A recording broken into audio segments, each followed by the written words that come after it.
Good morning! Wow! Yung mustasa natin, ang lalaki na. Hindi sila namatay. Ayan. Pero ewan ko, nakalimutan ko ng pangalan niya. Namatay siya.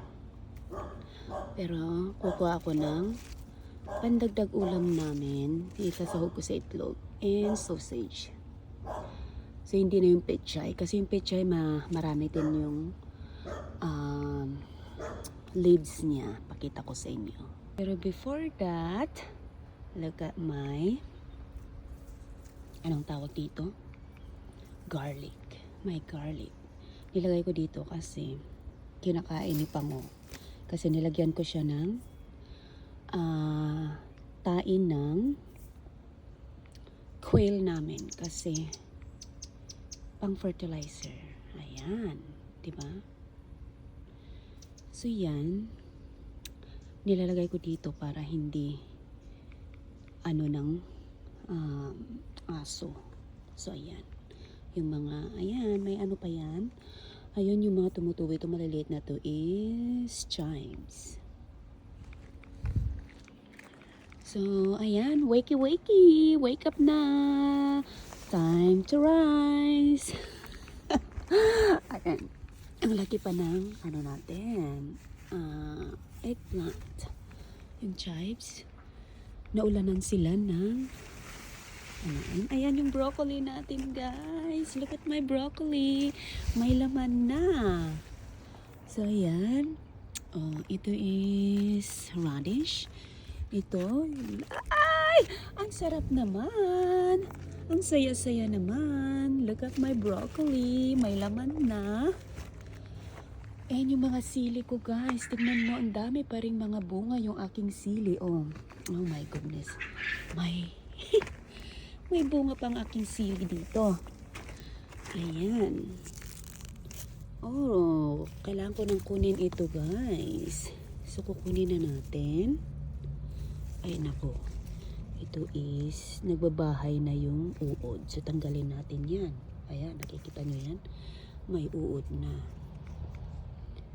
At may balak pang mamugat dito sa aking So, yan. Tanggalin na natin to. Harvest ko muna.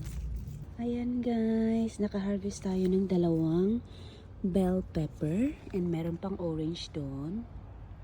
Ayun. Ayan.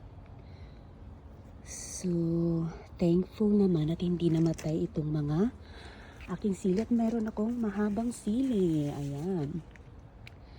Ayan. And ito ang laging nauubusan ng bunga kasi ito yung maanghang. And I love spicy, guys. Come on.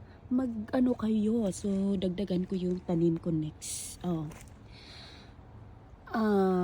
Ngayong taon kasi kailangan ko talaga na maanghang. Yan ang nauubos. And ayan, yung ating siling haba.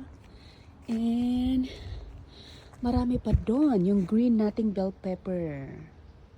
Ayun. So, hindi ko nauubos, guys, yung na-harvest ko last time na sa refrigerator. Nasira siya. So, ayan yung broccoli natin. Pero may kumakain na So, hindi ko kasi siya na-check. Lagi itong chine-check, guys. Every morning, nagtitingin-tingin ako ng mga uod. Kasi kinakain nila yung leaves ng aking plants. And nagpo-form na yung aking repolyo. Ayan. So pag umaga, tinatanggalan ko yung kumot nila. And then hapon. So dalawang araw na hindi ko natanggalan ng kumot. Kasi kakarating lang namin kagabi. Kasi all day rin kaming wala kagabi after check out namin. And dito naman, ayan, yung alugbati natin is still buhay. And yung, ano pa tawag nito? Kalunay. Ayan. Ayan, yung pineapple natin. Pero, yung kangkong is hindi ko nalagay sa loob kasi Ang bigat, malaki-laki. So, namatay na yung kangkong natin. Hello, good morning. Ayan, patay na sila. So, it's okay kasi magtatanim din tayo. Ayan. So, ayan. Ay, ano kaya to? Hindi ko alam kung ano yan. May tumubo na lang dyan. See, meron kaming bee. May bee. Ayan. Hello, bee.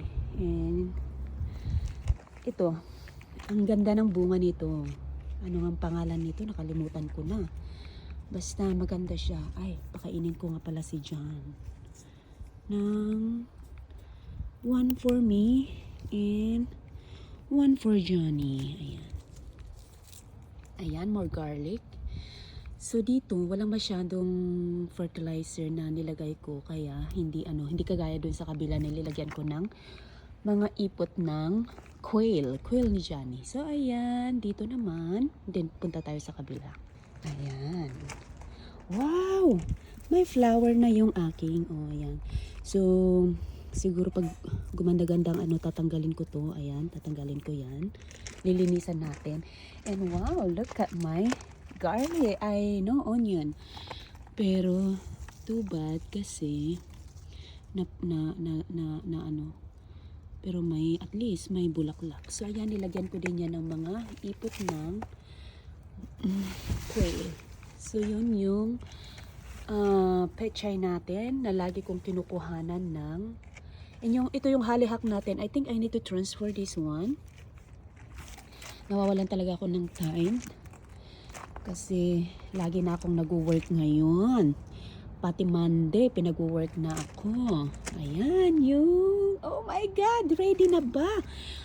First time ko magtanim ng beetroot. So, hindi ko alam kung kailan ready i-harvest. So, kailan ba ang harvest ng beetroot, guys? So, ito yung ating alugbati na walang sawang mamunga. Ang daming bunga, guys. So ito, itatransfer natin ito pag gumanda-ganda na yung hopefully hindi mamatay. Ayan, yung kamatis. Ayan. Ang dami nating beetroot, guys. Yung pechay natin na lagi kong kinukuhanan ng dahon, guys. So, ayan. So, yung today, mustasa muna ang i-harvest natin kasi ang dami. Ayan. So, I love it. Meron pa sa harap. So, kailangan nating tanggalin din ng para makahinga sila. Ayan. Ito naman yung mulberry ni Ate Marisa na ang dami. So, ang ganda kasi nilagyan ko ulit ng fertilizer yan. So, ayan. So, ang ganda. Ayan. So, ayan. Dito naman sa harap. And good morning, mga pechay. Ayan. Actually, ang daming mga bunga, bulaklak ito. Walang sawang, dahon. Walang sawang nagbibigay ng and look at my papaya! Charan! See, buhay pa yung aming papaya. Kahit napakalamig. Thank you naman. So, hopefully, mamunga ka. So, kailangan kong tanggalin siguro itong isa, dalawa. Para lumaki yung Ayan. Namatay na yung aking malunggay. Pero at least yung malaki, nilagay ko na sa loob.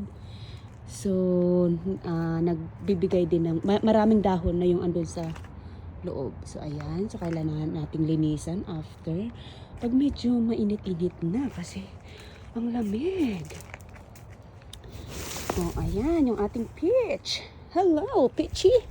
And yung ating, wow, lemon. Oh, my goodness. Hello, good morning. Good morning, lemon. Ang ganda ng ating lemon. So, for now, hindi ko tatanggalin muna ito kasi kailangan kong lumago yung So, hindi ko diniligan kasi umulan siya nung 2 araw na umulan, nung 1 and 2. And today is Saturday morning, January 3, guys. Is it January 3? Yeah. And ayan. Wow, I love my malunggay. Ilagay natin ito para hindi kasi malipad pag biglang humangin. Ayan, so ang gaganda pa rin ng ating mga tanim. May mga iba na hindi nag-survive, pero it's okay. Pero, I think kukuha din ako dito. Para hindi ubusin ng ano. So, ang ganda ng mga bulaklak ng ating pechay. Oh. Ayan, diba? So, akala ko noon, wala nang, hindi na magdadahon to guys. Diba? Ang tagal. Laging nagbibigay ng ano, isang gabi din, one night. I think hindi ko alam kung kailan yung ano, yung kailangan ko talaga ng pechay sa aking soup. Kasi nagluto ako ng soup. And then, ang dami kong nakuha dito na pechay guys. So, akala ko hindi na ulit magdadahon. Ayan, nagdahon ulit. So, meron tayong pinagkukuhanan ng vegetables. And soon, sana maganda ang marami at maganda yung labas ng ating repolyo at broccoli.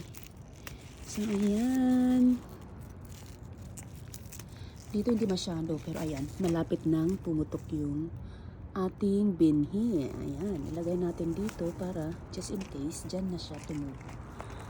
So, next time, dito ko naman ilalagay yung mga fertilizer ng quail. Kung gusto niyo ng fertilizer ng quail, kasi ang dami nila tumae guys. So, nasusobrahan naman na ako ng tae ng quail. So, tinatapon ko na lang. Kung gusto niyo, bigyan ko kayo. Kung gusto niyo lang yung mga nagga-garden dyan na kagaya ko. So, exciting na yung taon kasi marami tayong gagawin garden kagaya niyan. Dumating na naman yung ating mga orders sa paggagarden natin. Ang dami ding dumating na mga pot. Ayan. Okay. Bye!